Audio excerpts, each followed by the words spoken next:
guys, Heroic Flamingo here, back with part 6 of my Guild Wars 2 Living Worlds Season 2 walkthrough.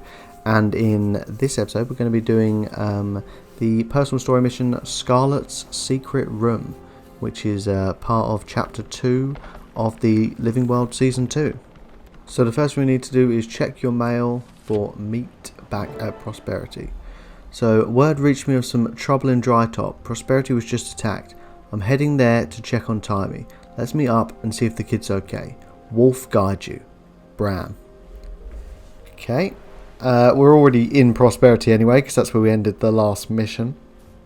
Obviously, if you're not, just come to that Prosperity waypoint, and then you can just make your way over to the Scarlet's little lair, and we can see how Timmy's getting on.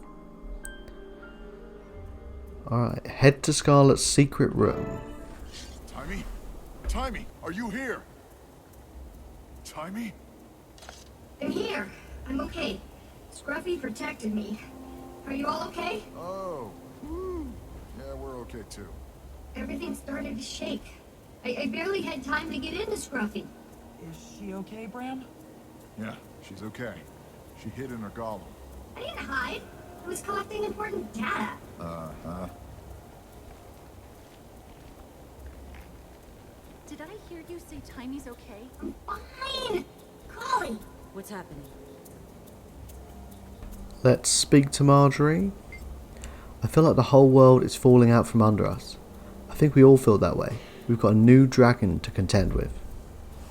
So we need more dragons. Fantastic. Nothing will ever be the same. No, it won't. Mordremoth did this, and it's only just starting.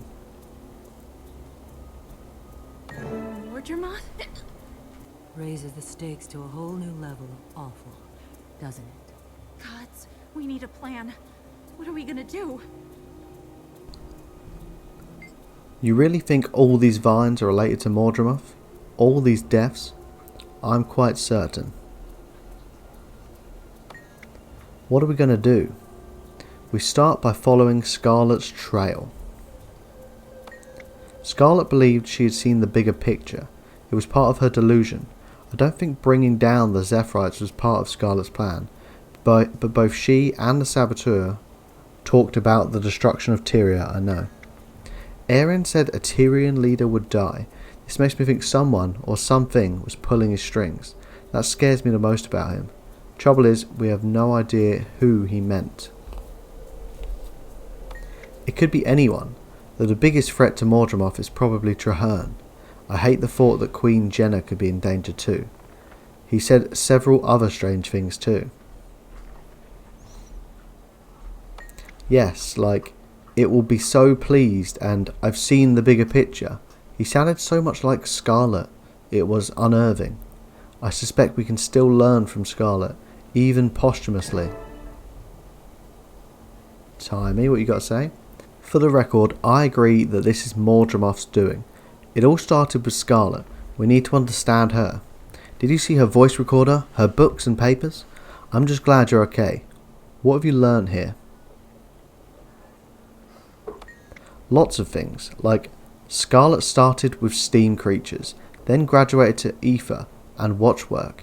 She released a bunch of the steam creatures into the wild. Oh, and she killed Omad. Killed Omad? He was her last mentor. He experimented on her with his mind-widening device, and that's when she saw the eternal alchemy, or what she thought was it. So she killed him for it. No, she killed him because once he realised his devices worked, he started looking at her like she was a lab rat, not like an assistant or student. He was going to experiment more on her. I see, but surely Omad wouldn't have hurt her. Historically speaking, previous generations of Azura, including Omads, viewed the Sylvari as an anomaly to be studied. When the first Sylvari arrived, many were victimized in the interest of arcane knowledge. Do you have any new insight into that? Actually I do. Based on Scarlet's writings and her holographic recorder over there, I've come up with a theory. I think that's the representation of her vision. Her vision?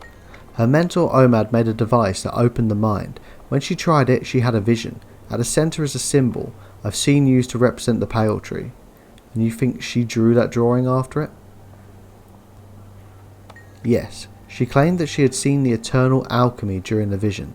The symmetrical elements in the drawing and the pale tree at the centre lead me to that conclusion. Why the pale tree? In her vision, she saw the pale tree attacked by a thorn vine. She described it as doing terrible damage to the pale tree. That sounds terrible. Did it bother her? It pleased her. She even grew some thorny vines to strangle Omad. The parallel with the vines from her vision is not lost on me. What about ley lines? Have you learnt anything new? The most interesting thing of all, Scarlet theorised that our waypoint positioning coincides with the location of the most powerful ley lines. Was she right? Likely, but not yet confirmed. I need to do more research. I need to better understand the elements that drew her to that conclusion. Fascinating. So, were you able to figure out what Scarlet was doing here? She was studying ley lines, but I don't... Oh my! What's happening? Hey, come look at this. There's a passage behind this bookshelf. What? Get out of my way! Let me see! Settle down. Let the boss go in first. Alright, but hurry up! Come on. A secret passage, eh?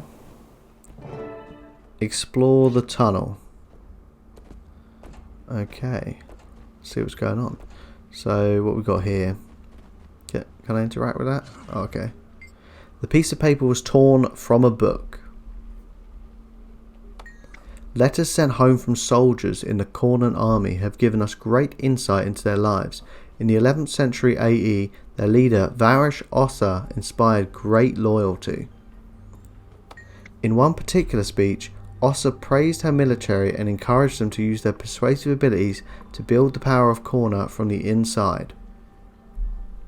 She said, "If properly convinced, you can get whole groups of lesser creatures to work towards your goals without them realizing they're not working for themselves." Ossa cites the alliance between the centaurs and Cornan craftspeople as an example.